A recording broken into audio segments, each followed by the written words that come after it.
Since the Biden-Xi meeting, would you say, based on your own knowledge, Mr. Barr, and the findings of this report, that the PRC has in any way meaningfully taken any steps to reduce the production of fentanyl precursors? I'm not aware of any material steps that they've taken. That was Kentucky Congressman Andy Barr questioning former Attorney General Bill Barr yesterday during a House hearing on the Chinese Communist Party and how it has funneled fentanyl through the U.S. wide-open border. The former Attorney General testified that President Biden's meeting with Xi Jinping has had little impact on getting China to stop the fentanyl flow.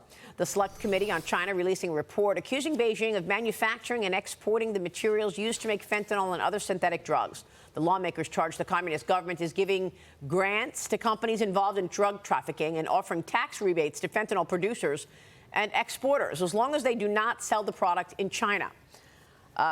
We know that Senator Roger Marshall has told us about this months ago, actually. Joining me right now is Kentucky Congressman Andy Barr. He's a member of the House Foreign Affairs and Financial Services Committee. He's also part of the China Select Committee.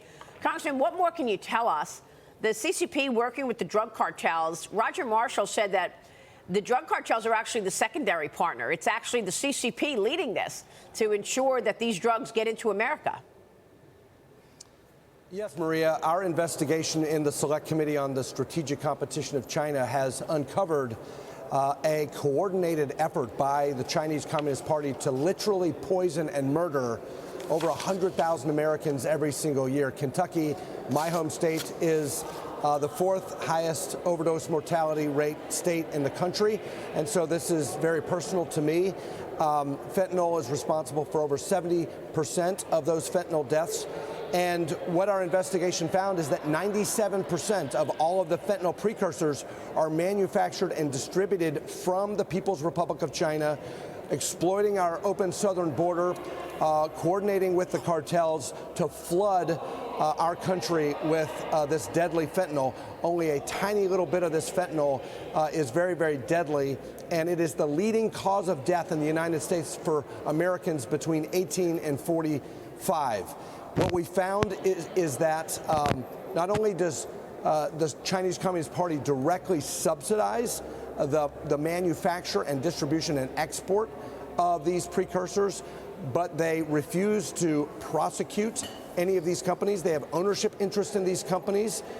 And while they censor the domestic sale of drug precursors inside China, they openly allow e-commerce sites to distribute these drugs to foreign countries, including the United States. I've got the report in front of me, actually, right now, and it is just stunning. Raises two obvious questions. If we know this is happening, why aren't we doing anything about it? And why are we acting as if everything is fine, sending Janet Yellen, Anthony Blinken, and everybody else to go meet their counterparts in China and never bringing this up? Yes, this fentanyl scourge and the fentanyl war that is being waged against the American people by the Chinese Communist Party is just another example of the weakness of the Biden administration's foreign policy. Here, once again, is an example of the Biden administration chasing diplomacy, chasing upfront concessions, and begging the Chinese to help us on the fentanyl issue with no results. So, for example, at the APEC summit, the last Biden-Xi meeting, Biden gave upfront concessions and said, hey, we're going to delist this Institute of Forensic Science, a known human rights violator, on the Commerce Entity List. We're going to take the sanctions off of this notorious organization within China in exchange for cooperation down the road on fentanyl. And as the witnesses testified yesterday, nothing has been done. The Chinese have done nothing. They've accelerated their war using fentanyl against the United States. This foreign policy of weakness is literally killing Americans. Is Joe Biden uninformed, inept, or compromised? Well, ask my colleague from Kentucky, Jamie Comer, whether he's compromised. I think he's developing a pretty good record on that point. But what I would just say here right now is that setting aside the compromise and the corruption of the Biden family, This foreign policy is not working. There is no deterrence. And so what I am urging the administration to do, and what I'm urging the Senate to do, is take up my bill, the Stop Chinese Fentanyl Act, which would impose tough sanctions on Chinese Communist Party officials at every level for not doing enough to stop the flow of these illegal fentanyl precursors into the United States. Well, that's what we need. As Attorney General Barr said yesterday, we need more sticks, less carrots. Right. And we know that right now there are Chinese companies trading on U.S. exchanges, and American investors are buying those stocks. In effect, funding the expansion of our number one adversary, the CCP. 40 huge publicly traded Chinese companies are responsible, reportedly, for keeping Iran a current going concern. They are held by nearly every large U.S. asset manager. Should those companies be removed from U.S. capital markets? Yes, so, Maria, we are working on legislation to deal with the outbound investment to protect American investors from unwittingly financing the Chinese Communist Party for human rights violations, for their military-industrial complex. We don't want Western capital flowing into China in ways that would actually enhance their malign activities. One thing I would say is that our advantage in the competition with China is that we are capitalists. And their disadvantage is that they are communists. They misallocate capital. And so we should be the best version of ourselves in this competition. We should enhance our position and our competitiveness with them.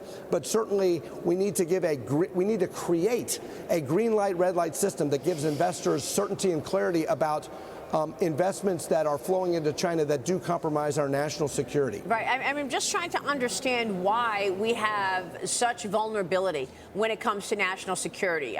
We've said it over and over again. It only took 19 terrorists to take down the World Trade Center. And yet we've got all of this happening under our noses, and there's been no change whatsoever, certainly not at the border. Since October of last year, there were more than 24,000 Chinese migrant southern border encounters. The majority of those crossings now happening in California. There were 135 in Arizona, 91 in Texas, and just 4 in New Mexico. Nearly all of the California crossings are happening in San Diego. And the total amount of Chinese border encounters this fiscal year already surpassed the last 3 years combined, Congressman. So what are these Chinese migrants doing? Why are they coming into America, getting apprehended? They're trying to not get detected. Again, the reason that I asked if Joe Biden is uninformed, inept, or compromised is because no one can understand how it is possible that we are allowing a wide open border to welcome terrorists, would-be terrorists, Chinese migrants who have their own plans to become saboteurs later, and thousands of pounds of fentanyl, which is being led by the Chinese Communist Party. And we're going over to China, sending all of our cabinet members and acting as if, going, having beers, eating their mushrooms, whatever it is. I don't understand why. So is it uninformed, inept, or compromised? All of the above. All of the above.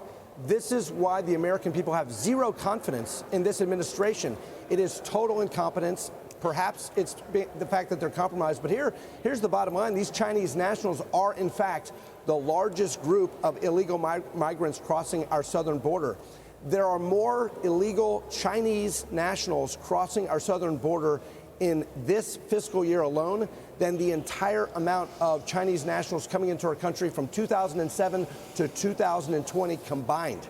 This should raise eyebrows. This should raise eyebrows for all of us. 24,000 in just the first 5 months of fiscal year 2024. For my constituents back home, that's the entire number of people that crowd into Rupp Arena for a Kentucky basketball game.